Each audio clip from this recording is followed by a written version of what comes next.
अस्सलामुअलैकुम दोस्तों, welcome back to our channel find Urdu. Throbbing throbbing का मतलब है धड़कना, तेज दर्द या धड़क धड़क करना।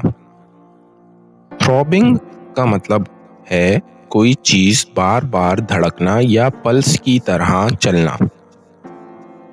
ये ज्यादातर पेन, सर का दर्द, दांत का दर्द या म्यूजिक तेज बेस के लिए यूज होता है।